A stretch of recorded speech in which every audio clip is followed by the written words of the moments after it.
So, guys, so we're going to continue with this series of like discussions or conversations with my son. He's black, I'm black.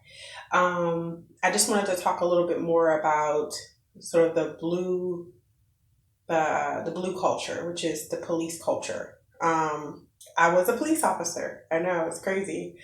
Um, so I do want to talk about some of the issues I found, the pros and cons. I can go only on my experience of being a police officer. Just give you a little bit quick background if you're new to my channel. I grew up in an urban environment. So, and not just saying because of that, but I did have a negative experience with police officers. Although my family, there was a lot of domestic violence and a lot of drugs and a lot of issues. So we tended to call them. At the same time, when they came, it was just a very, it wasn't it was a negative experience. I remember many a times calling the cops pigs, spitting at them, and again, being the same one, or my mom being the one who called them. That's a whole, thing in itself, or whatever. But let me just talk about what happened. So I will always say, in my life, my grandma, my aunts, and my granddaddy's family, they're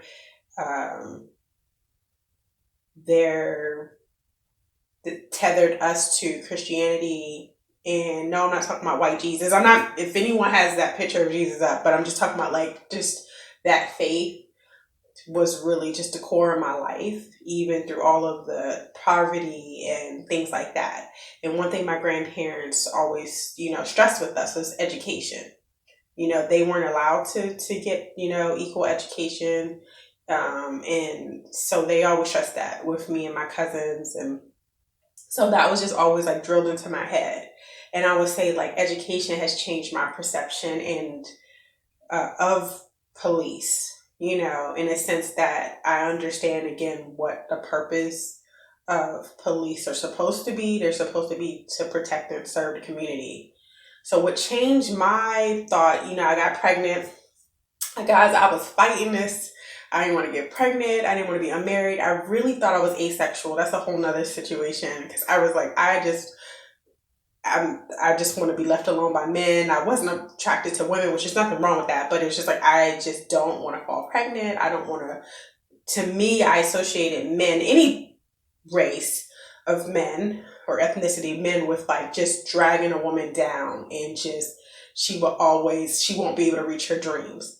And my dream at that point was to just get out, So anyways, so I became pregnant in college and, that was just an interesting situation. I was actually going to drop out of college and work at 7-Eleven, which is nothing wrong with that. I had this whole plan, but my mom, who's disabled, she was like, we'll watch this baby. And she told me something. She said, women always bear the burden, even in a marriage, of childbearing, and they're the ones that are going to have to take off for work and the physical, the emotional taxing. So she kind of just always prepared me for like that. So she's like, I want you to finish school and whatever you need to do. So I really had good support, even though my family was poor.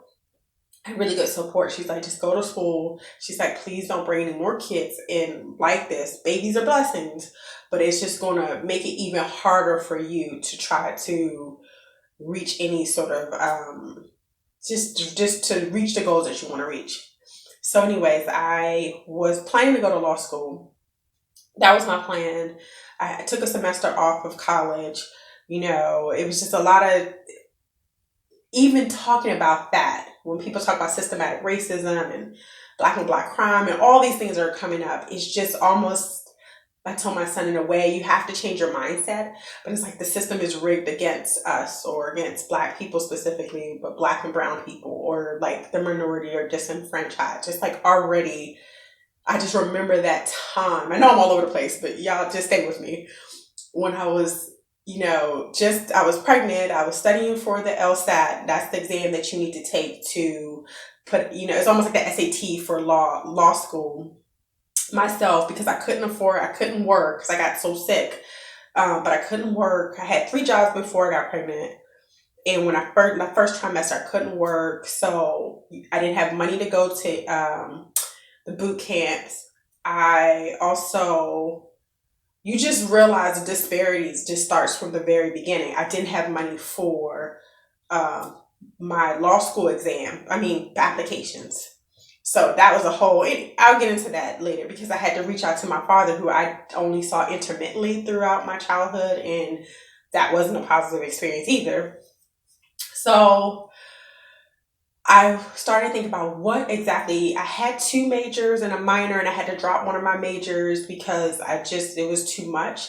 So at that point, I had literally finished my degree, like all of my credits for my degree, my junior year. And that was my plan, to graduate in 3 years. And I had all these plans. So whatever the case may be, I had to take a semester off. So I came back my senior year, and I literally just had credits to make up, which would have been like my second major. But I started taking a lot of criminal justice courses because I was looking at like, what are ways that I can get to law school? So I was thinking, like, what are some ways that I can actually get to law school? And so I started doing research, and I'm like, oh, law enforcement, criminal justice. And that was a really fascinating, because I took a lot of like psychology or criminology or something. So it was just really interesting to learn about the penal system and things like that. And that's kind of when I started to learn about, sort of in the 90s. I think people talk about Clinton and sort of like the compromise he made or with the Republicans about, basically the three strikes rule. And there's a lot of stuff that, I think even they talk about with Biden too in 94. I digress. But that's when I was like, okay, this could be an actual, let me see. Because, I had a semi-positive experience with the campus police. I went to a majority white undergraduate school, a liberal arts college in Maryland. And so I had a semi-positive experience. There was a lot of racial tensions and a lot of different things, but I felt safe enough to call the campus police, like if I needed an escort to, because I used to just like live in a library. So if I needed an escort, I would call them and they would escort me. And I was also a resident assistant, so I was part of the man, but that was how I paid for my room and board, because I had academic scholarship, but I didn't have room and board covered.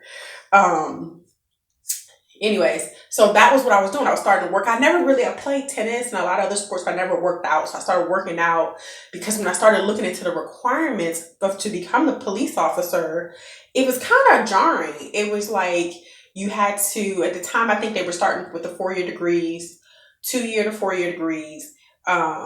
You had to be able to have physical requirements, which makes sense. And there was a written exam. And I applied for all the surrounding area. I won't get into where I worked, but all the surrounding areas. And each exam was kind of the same but different. And so I ended up going to a local. I remember I applied for the one that I actually became a police officer at. I remember that day. My bestie was with me. We were actually on our way to Atlantic City to go, like, just to hang out with some friends, pick up some friends in Baltimore and go to Atlantic City. So I stopped off in the morning to take the test. When I tell you that was one of the hardest tests I've ever taken, or I don't know if I'm using our English, but it was the hardest exam. I was like literally sweating bullets. I was like, they didn't tell us we needed a calculator. But I remember coming out of the exam, two things happened before we got our scores. My bestie was looking at the pictures, I think since the 70s. She was just looking at each academy class. And she's like, I don't want you working here. So at the time, my friends and family, they don't want me being a cop. One time, they don't, and I'm not like I want to either. I'm like, this is my backup plan. I'm gonna get in law school. So what had happened is like, she was like, I don't want you to work here, because she was like, look at the pictures. And what she was saying, like, we were in a county that was pretty diverse. So I grew up like in a DC and then Prince George's County, which is predominantly Black. And it has some issues, a history of police brutality and some things. But anyways, if anyone knows, but it was a neighboring county that I ended up working at. And it's very diverse, like not just Black, but it's like international. It's a very diverse area. She was like, look at that class. There's no diversity in the police force. So she was just really like, I don't like that. And I didn't think anything of it, because I'm like, I'm going to get in law school. I got nothing to worry about. So I ended up going to get my score, and I'll never forget, there's an Asian gentleman. some sort of sergeant or whatever. And he's like, do you believe in divine intervention? He's talking to me. I was like, of course. He's like, I got the low, like the minimal score is what I got. And I was just like, that's crazy. So I say all this to say is when we talk about like police and police reform and just me having that experience is when they talk about, you know, allowing the constituents or the people that live in a neighborhood to police their neighborhoods. This is what they talk about. In my mind, I think redlining, I know I could be using the terms wrong, but it's like already. So there's already some issues before I could even apply. So think about like a black or brown person that maybe got caught with weed or something or in their youth. So now instead of them getting a misdemeanor or a warning like their counterpart, they're going to get like a felony or they may actually get jail time, which essentially automatically cancels them out from being what? A police officer. So they don't get the same benefit of the doubt that, oh, they're just a youngster and they're going to grow out of it. They're already from the beginning have that mark on them that sort of cancels out any sort of opportunity or certain opportunities. Let me put it that way. So I'm just telling you, I didn't have any criminal background or anything, but taking the exam, I was about to be a college grad, read and write, went to a STEM school. I think fairly, you know, okay academically, but it's like the wording of the test. And what I realized when I went to STEM school, there are a lot of people that when they're very young, not that they're not bright, but they're already being tutored at an age and in certain schools and certain programs. So what? That gives them an advantage. So they're going to compete with everyone for scholarships, but they have an advantage. Again, I'm just trying to tell you how like the system is already or they're stacked against you, or you don't realize it's a game. You know, anyways, I'm just explaining to you. So one, I had to, you know, pass the exam, which I did. I was like, man, this is a doozy. It was the way they worded the question, very tricky. To me. And again, that's whoever's developing the test, they may have their own bias. And if you don't have a diverse group developing a test, they may actually be developing scenarios based on just their own bias. It didn't make any sense to me. Anyways, passed the exam. Their physical test was different than most others. Most others, you had to do like an obstacle course. Their physical test at the time was you had to run in a certain amount of time, do certain calisthenics, which is fine, but you also had to test your heart. They hooked you up to like a treadmill. You had to do different like that incline, and they had just wanted to make sure your heart was healthy. Or I think that's what I remember. I was a young guy. I was like, look, I'm just trying to get a job. So anyway, so at that point, there was a choice of me working at like a local 7-Eleven, like a gas station situation, or at the police department. Now, I'm gonna be honest with you. My family's like, we rooting for the 7-Eleven gas station because their perception of police is like, you know, they're traitorous. It's like this love-hate relationship. And that's all I can say. It's a love-hate relationship. It's like, think about it, guys. The cops wouldn't be needed if the volume of calls weren't there. Okay. So that depends to talk about, I'm just specifically talking about the Black community or maybe impoverished areas. I don't want to get in a back and forth with anyone. You know, so that talks to other areas, like more like an internal community. But when they get to our communities, the over policing and the pettiness, it leaves a lot of us dead or with a charge or starting our origins in the penal system. And it's like crazy. It's like, so I'm just, anyway, so I ended up becoming, you know, go through the academy and I'll tell you all stories, but the whole point is, why is it so difficult for people to police their neighborhoods? It's so difficult because, one, the testing and the requirements, the education requirements, which to me, I don't understand. I just don't understand. I think you should have a level of common sense. I did like the pro about this police force, and it's one of the premier ones I want to say in the country. So I'm not going to name it, but I think at the time it was. About this one, they do a psychological test and they do a polygraph test, which I appreciate.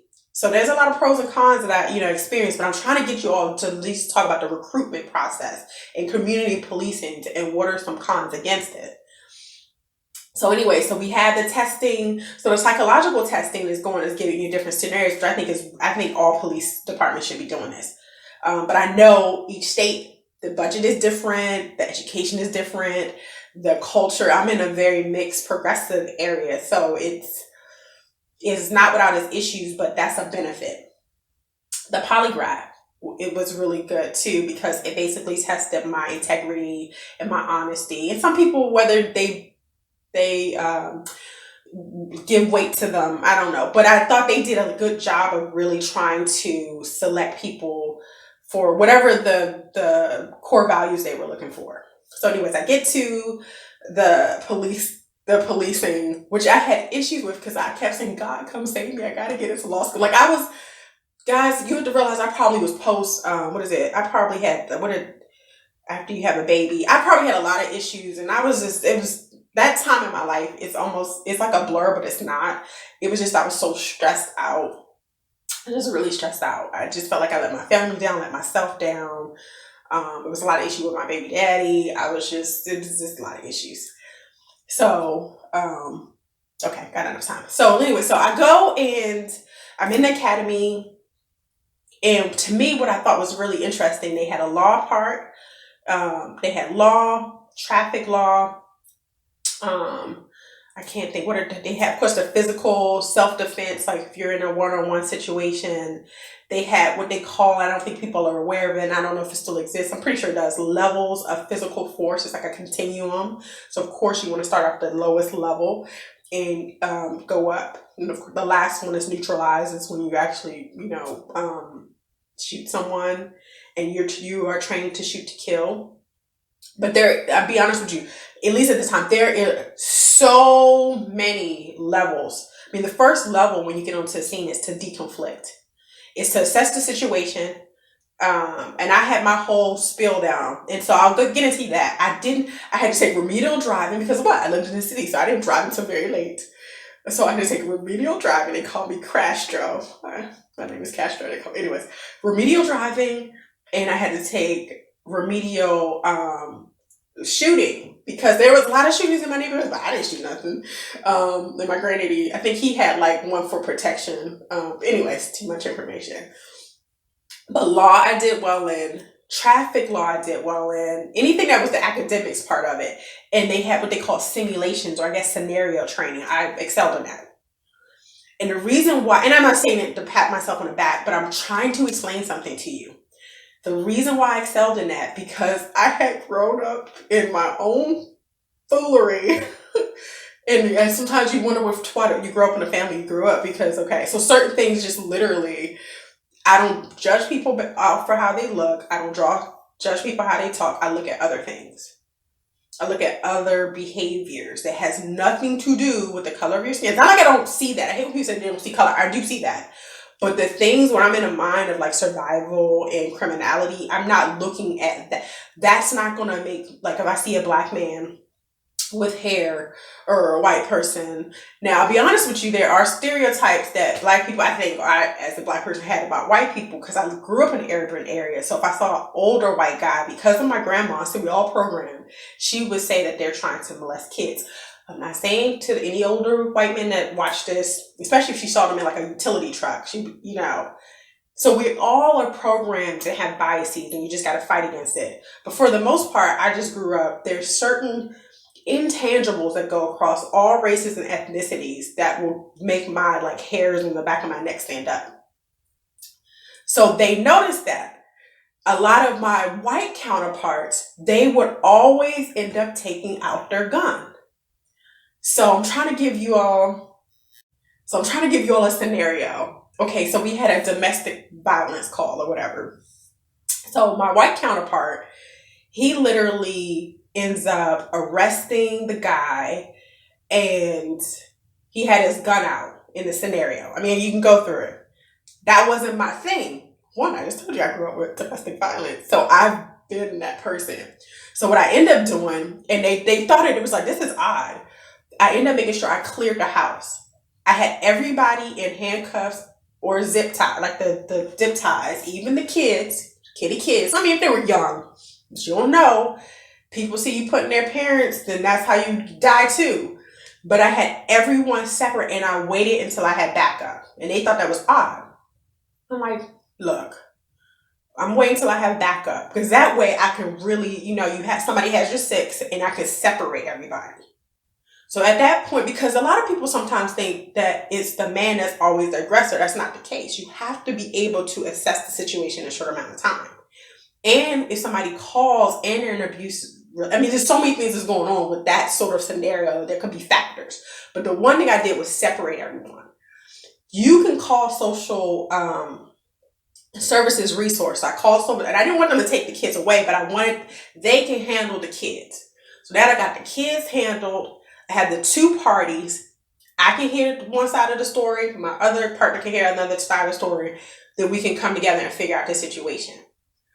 More times than not, when I did in the simulation and even in real life, when there was a situation like that, it was a long. That could have been my whole night because I'm not rushing, and I'm getting into. I know I'm long with it. The whole point was to separate that. When you're a police officer, sometimes you're really interacting with people at their worst.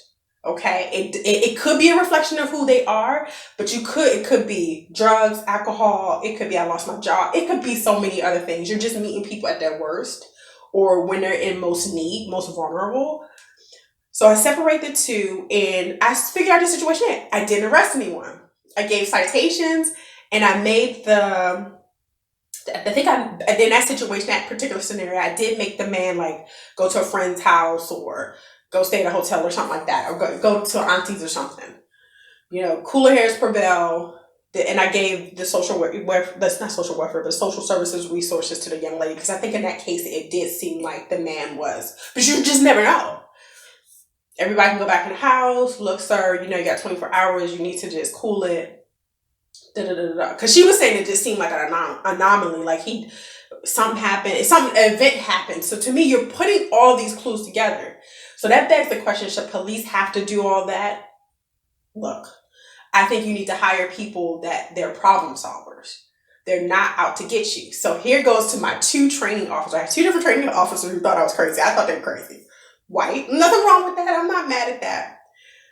But they were always hungry for some action. Me? You can ask my mom. I always wanted to come home alive. I just wanted to clean up, break my gun down, clean my, and just be home. I didn't get killed because I knew this is before all this stuff now, but people didn't have a respect for cops. And I was younger, thinner. I had my hair was straight and I used to wear contacts. So I was the cop that, the criminal wants to test. They want to take my gun. They may want to do. So anyway, so that was my goal is to help people assist and to get home safely, make sure everybody's good before I leave my shift. My counterparts, more my trainers, ready to crack some heads. They want action. And so I say that because when I noticed an academy, again, it wasn't a lot of Black and brown people. And I was, we all shower together and you get ready. I thought this white lady was interested in me. And I don't, even at that time, gays, this whole movement wasn't like that, but I didn't care. But I'm an extrovert. So I'm like, everything okay? So she ended up saying, you know what? I'm not, sexual looking at your body, but it's in awe because I'm from a small township in Pennsylvania. And a lot of people from Pennsylvania. We don't have no Black people in our town. We don't have any non-white people in our town. So this is just I'm kind of like overwhelmed. That was what she said to me. I was like, okay, girl, we have the same, mine is just brown, yours is pink, we're good. I like to joke. And, we become really good friends during that period. But think about that. That's a very nice story, and I found that when I went to my undergraduate school. It's predominantly white. But then think about when I talk about we're all programmed. So if that's your feeling, it's like you've never interacted with people that don't look like you. Should you really be policing them? That's me personally. That's just me personally. Because unbeknownst to you, your bias or whatever was implanted may come out. I've seen police officers in my personal life and in my professional life when I was a police officer escalate a situation. And I've seen officers use the right amount of force, really, but I've seen officers who they're there because they want to crack heads. They're aggressive, they're aggressors. They're there because they may have some racial or gender type of bias and they want to be authority, or I don't know. They're there not for the community policing and to make the situation better. So I'm just throwing it out there because I worked in an area where it's like a lot of shop owners. So I never ate it no because I already know because I grew up. You know how they give the cops a discount, and I worked in food services too. I didn't do nothing, but I'm gonna leave it there. So my mom would always like make my sandwich. I used to have this little lunch pail, and they're like, you know what? They gave us a discount, or I'm like, I'm good, even if it was a la carte, because I remember working in food services. People will be willing to spit in that whole plate of box of macaroni for just because they know one person's coming through the line. So I'm just like, I'm good. But that was my personality, is that I want to engage with my shop owners. I'm going to engage with my community, things like that. So anyways, I'm just saying that, like if I can sum this video up, is that police reform or defund the police or whatever they're talking about. I understand the need for it. I would say you need police and authorities to help keep areas safe, especially we're not like a lot of social democratic countries or other countries where the people are not armed. So their police aren't armed and the people have universal health care. I mean, there's just so many things like we may say we want, but it's like our infrastructure isn't set up for that. Maybe that's where this movement is going. And also about I don't want to say black on black crime. I think you have to realize where you live is probably where the crime is going to happen. So most people live in a homogeneous sort of area. They live around people that look and talk like them. So the likelihood that crime is going to happen amongst this homogeneous group, so I don't know about the black on black and white on white. I think we're so polarized. That's how we see it. But we in the black community, we do have a lot of factors around things we need to talk about. And it's just so sad to see a lot of, after all the Black Lives Matter, we see all this violence against children being caught in the crosshairs in our neighborhoods. And some of these neighborhoods are led by Black council, but it's because I have a whole theory about that anyways, but I'll leave that alone. But this was just about the issues the pros and cons, or the issues with, recruitment, police recruitment, community policing. And for me, I'll just say these are some of my recommendations. These are some of my recommendations just based on my experience and based on just my experience as a child and a teenager, and my experience as an adult and where I am. These are my recommendations, are that we really take the time to get into the psyche of why someone wants to be in law enforcement. And really, really look at the scenarios. I think sometimes they're looking at these things about college education, about, college education, credit, all these things. And I don't want to make any generalizations, but all these things that sort of almost cancel Black and brown people out. They do your credit, they run your credit, they run your, like for instance, Mr. Floyd, God rest his soul. I couldn't even watch that whole video. My son, that's been a conversation, just everything since he's older for the last just for a while, but Ferguson Trayvon Martin, everything, but this really has been a conversation in our household. And of course I do my extra 3 minutes of talk before you leave the house, and we do simulations of what happens if you talk to the police. I don't know any non-Black parent that has to do that. Anyways, but let's go back to Mr. Floyd's situation. So the call was for possible forgery of a $20 bill. Could have been $100, could have been $1,000, doesn't matter. This is how I would have handled that situation. And most people that had my experience would have handled that situation. Especially if you're not there for ego. You're just literally community policing. You're trying to live another day. They're trying to live another day. When you get on certain streets, it's like a war zone. So you really have to pick and choose your battle. Like, that's how I look at it. So if I encountered him, excuse me, sir, we've been called here, because it was thought that you used a forged bill or something for payment. Is that true? False? This goes back to where you are in your mind. I'm automatically giving a person the benefit of the doubt. Don't take me full fool. No, don't do that. But think about we're in a pandemic, and this is my mindset. Oh, I don't know what you're talking about, this, that, and the third. Like, it wasn't, okay, sir, ma'am, like, just letting you know that wherever you get your bills from, or if it's the ATM or whatever bank, whatever the case may be, you need to reach out to them to make sure they're checking their bills.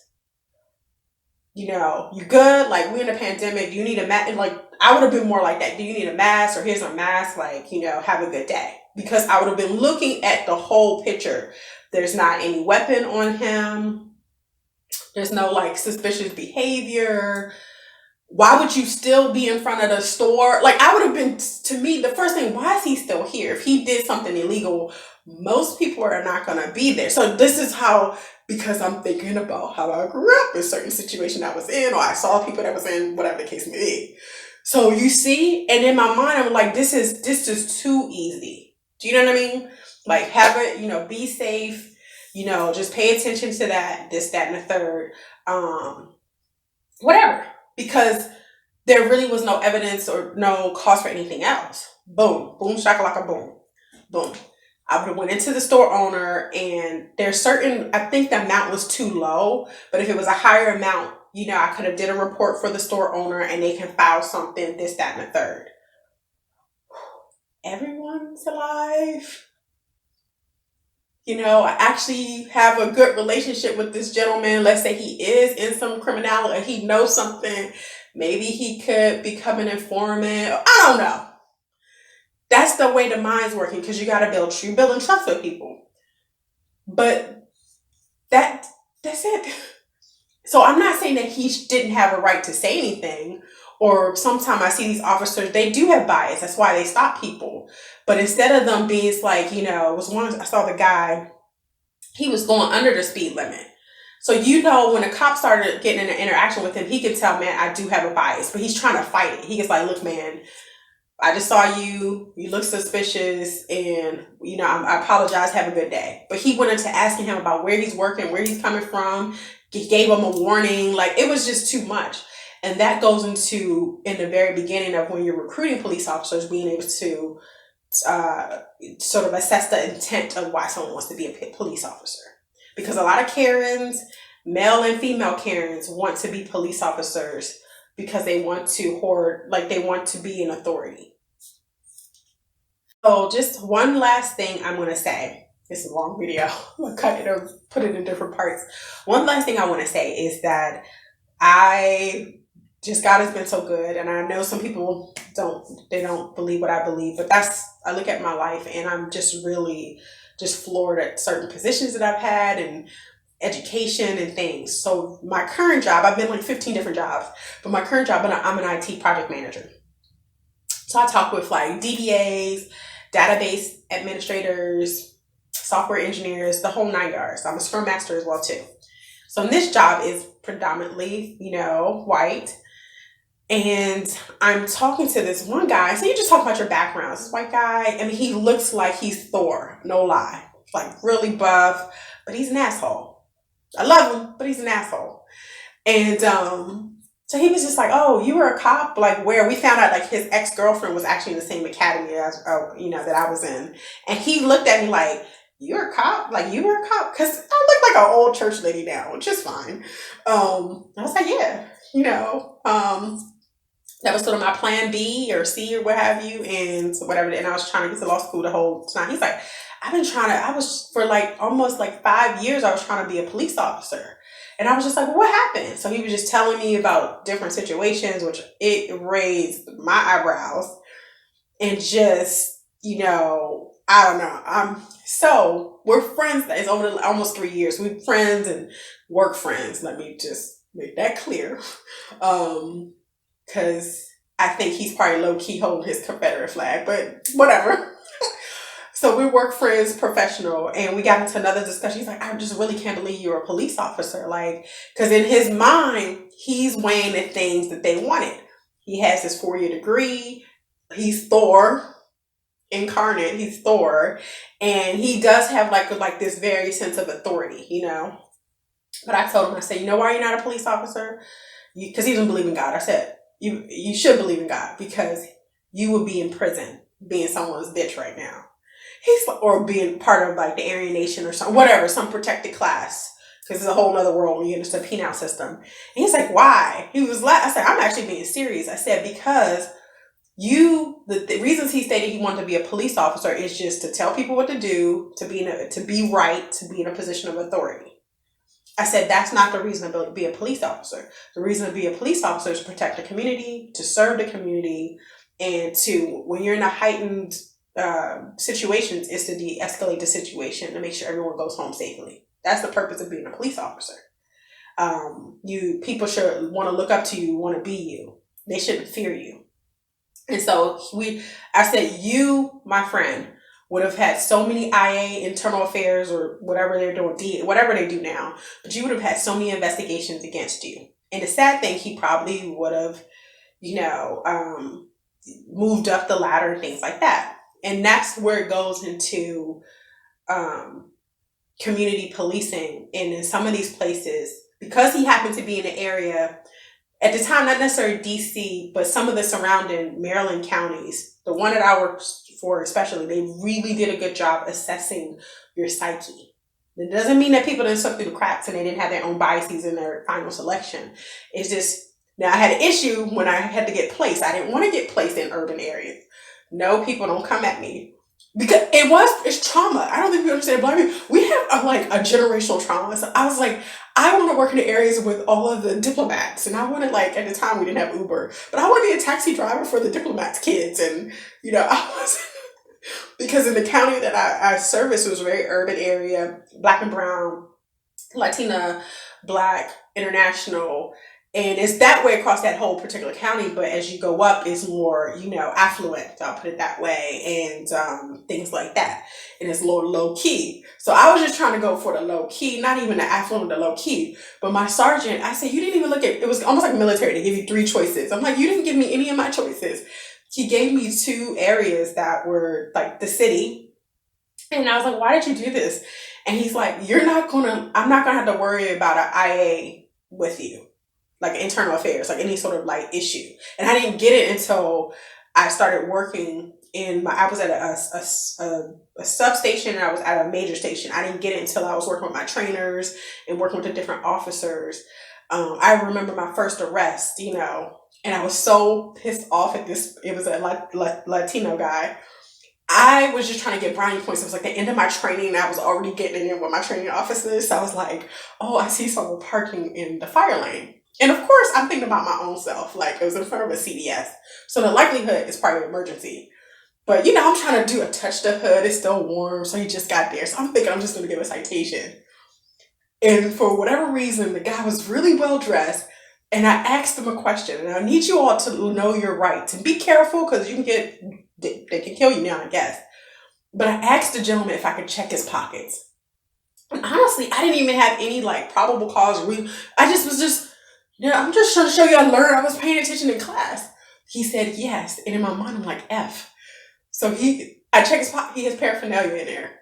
Now, if it was just me, the amount was too large. But normally if I was on my own, I would just write a citation, especially because it's depending on amounts. But I've seen white cops, and there could be some Black cops out here too, in Spanish. They're so gung-ho. Sometimes they give us kits, depending on what department you are, to test the type of drug. And they would really hem someone up for a very small amount. I wouldn't do that. I would just give you a citation, help pay for the roads in this county because it was too small for distribution. But I couldn't do that. And but I just remember 20 cops showing up because you have to call over what the code is and different things like that.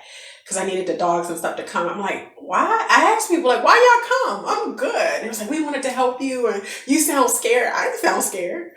And it was just like, I don't know. So I'm just throwing that out there as like another story of just groupthink and people having different intentions for, I thought a really good shift if like, we didn't have to take anyone to 7 Locks, which was like the jail. We didn't have to take you, we really didn't have to engage with people other than to give directions or to help someone, you know, I don't know, work with the fire department for certain calls.